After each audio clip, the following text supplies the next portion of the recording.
Now, how about them damn Celtics? All right, we're back with another Boston Celtics video. Sam and I are here Friday, September 5th, talking about Derrick White. Derrick White did a Q&A with Sports Illustrated with Liam McKeown, I think is how you say the last name, apologies, recently, and talked about a few things.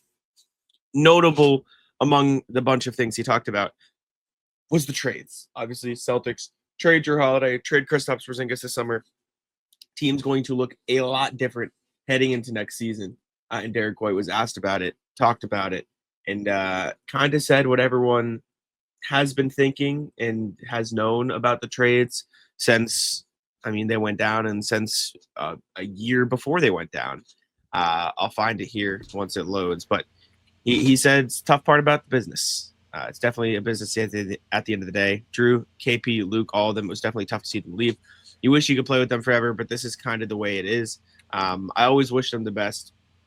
There will be a lot of fun to see them again, and I'm just excited to play with the people we do have. Obviously asked about the significant roster change. And, it's just kind of, unfortunately, the way it is in Boston. Yeah, it's just really funny with all like the Kawhi stuff going around and like the Clippers circumvented the cap. Like the Celtics fell victim to having too many good players and had to trade some of them because they were getting paid over money that brought the team over the second apron. And that is what the Players Association and the league came to an agreement on a couple years ago when they ratified the CBA. It's unfortunate the Celtics got. There are going to be other teams that get got by this.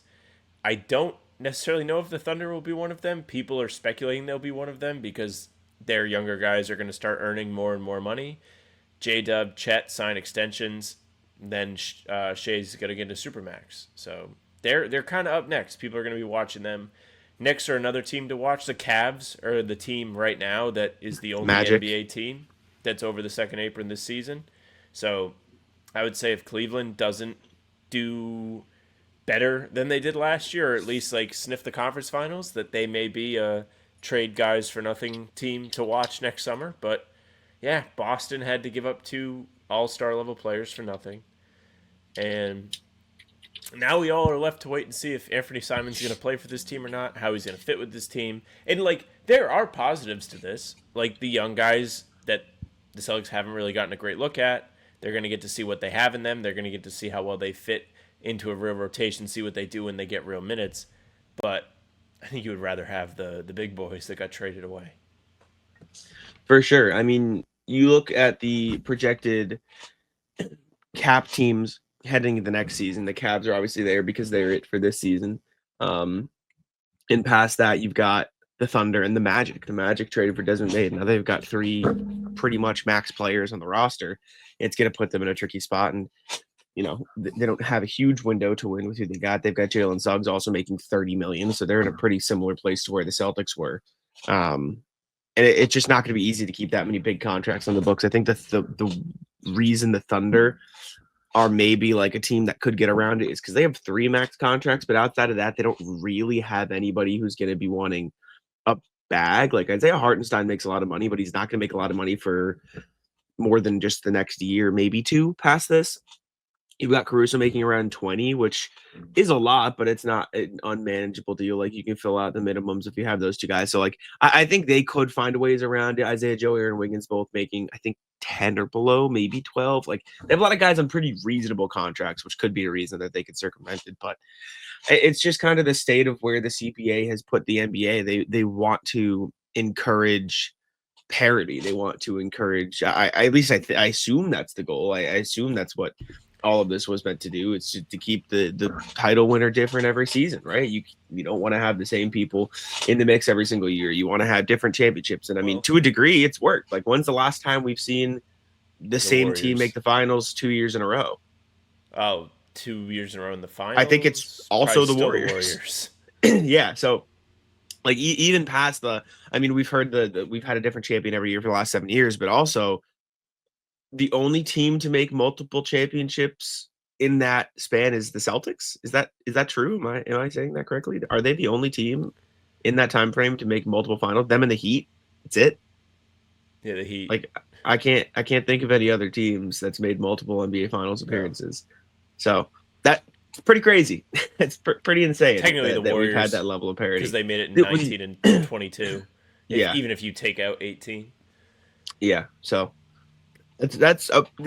for as much as it's annoying living in the current state of the Celtics that the team was blown up because of the salary, like the goal that they have been striving for ever since the Warriors Cavs dynasty, like kind of accomplishes it because hey, if nothing else, the Celtics aren't going to the finals. They're not going to be back there this year, and part of that's obviously injury, but like the second apron was meant to destroy teams that are on dynasty runs, and I think the Celtics got a little bit extra screwed because of the Tatum injury, but this was always going to happen, unfortunately.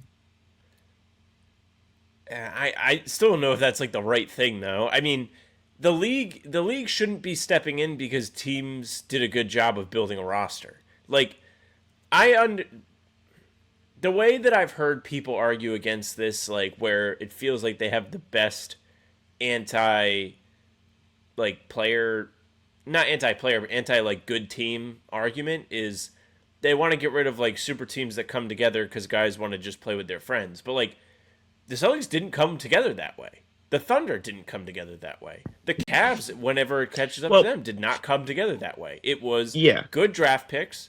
Like the teams drafted well. They either built with those draft picks, Tatum, Brown, Shea, who they technically traded Paul George for, but he was mostly homegrown. Then they've turned other draft picks into supporting cast members. Romeo Langford for Derrick White.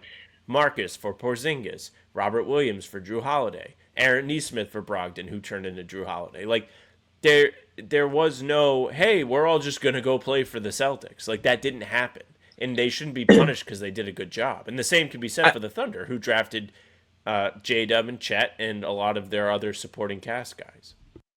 Yeah, I don't think it's punishing teams for building poorly. I mean, I think that's just the side effect of we don't want the same teams in the championship every year. Like, I don't think their goal is to say the league. I know. I don't think they want like I don't think their goal with this was we want to punish teams. It is we want to keep every single year fresh. I think they wanted just as much like role like no, a lack of role. I think they want to avoid what we got from 2015 to 2018 or from 2014 to 2018. They don't want Cavs Warriors every single year. And it was cool, right? Don't get me wrong, like that now has a place in NBA history. But it only goes so far. It's like you don't want that you don't want every 5-year span to just be the same teams and then 5 more years of just the same teams. Like that's not entertaining. Well, I don't know. There would be no NBA if it wasn't for the Celtics and Lakers with Bird and Magic doing that in the 80s. Like, that's why people were drawn to this. But yes, but now they have a big enough fan base where that would hurt the NBA. That would actively, if they were the same 2 teams in the finals for 8 years in a row, like you're saying, it would hurt the NBA 1,000%. Because you would have 2 fan bases happy for that span, and everyone else is just like, this is bullshit. Like everyone else is gonna be upset because I think there's everybody else wants to beat those teams though. Like I think that's what makes it entertaining. I think I don't know. This is fine. I'm not saying it's bad that it's great that OKC won last year and the Celtics were able to win and like it goes down the line that like there are new teams, but like before this came into effect, there were still new teams. It was Raptors, then it was Lakers, Bucks. Warriors again. I don't think the CBA is a good thing. I think it's a look like backwards the way they're going about trying to accomplish this goal. Like I don't think the CBA in its current state is a good thing for the league, but I completely understand and agree with the desire to have different teams in the finals every year and having fresh faces and a constant flow of new champions. And that's so I think by talent now, like worldwide, the game is worldwide. Partially, so you have more talented players. Yeah, no, in part for sure. But like, I don't know. If you do a good job of putting a team together, you shouldn't have to rip it down. I get just it because you drafted or signed good players. I get it. I get it. I also think there's a level of bias going into this conversation because we are living it. Sure, there's bias, but for sure you should. But I get it. They didn't do anything wrong. They didn't. They didn't cheat. They did a good job putting a team together. I get it. It's just They want to keep things flowing. They don't want this team's like. I think they also want to avoid there is no set. They want to avoid what happens in the Premier League. The richest guy wins. They can't. They don't want that. Well, that's a salary cap. But then there is no actual salary cap because look what teams could do for years by circumventing it, and not even talking Kawhi. I'm talking there's this weird balance because you want to let teams like reward them for drafting their own players, but then if they can just go above the salary cap to sign those players, what's the fucking point of the salary? Like there is no salary cap. It's just if you're rich, you get to do it. If you don't have a rich owner, you don't get to do it. So like, you know what I'm saying? Like that's what they're trying to avoid partially. And again, I'm not trying to sit here and argue for the CBA. I'm just trying to I understand why they wanted to try to put something in place because then you'll run into the problem where certain teams can do it and certain teams can't, and that's where stuff falls apart because then there cannot be parity. Sure, and is there value in putting a hard cap on it? Yes, that's essentially what it is, right? Like it's a hard cap.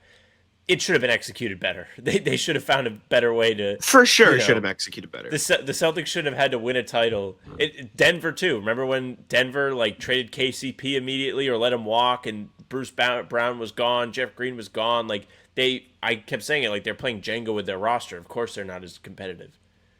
They shouldn't have to go up in front of the rest of the league and commit seppuku because they won a title. Because that was more ownership. Second apron wasn't even there at that point. Ownership was just we don't want to pay. But they knew it was coming. I guess, to a degree. I don't know. Regardless, let us know what you think. This turned into a different conversation than Derrick White's comments, but it is what it is. Appreciate y'all for tuning in. Leave a like, subscribe, and all. Sam, take it out.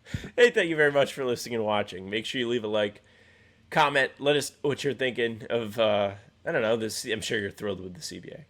We're here every day. Full pods drop Tuesday, Thursday, Sunday. Game recaps are up the morning after each game. And other videos are here in between this one to keep you up to date with all things Celtics. You can find the two of us on Spotify and Apple too. All pods and recaps are there. So if you just want those, go ahead and follow. They'll go right to your feed. Leave a 5-star review. We'd appreciate that very, very much. You can email us, hbtcpod@gmail.com. I read them every single time we do a show. hbtcpod@gmail.com. Our socials are at How About Them C's for Twitter, Instagram, TikTok, Facebook's name of the podcast. All streams are there. They're on YouTube. They're on Twitter. Jack's Twitter's at Jack's NBA. Mine's at Sam LaFrance NBA. Taco. Come on. Taco.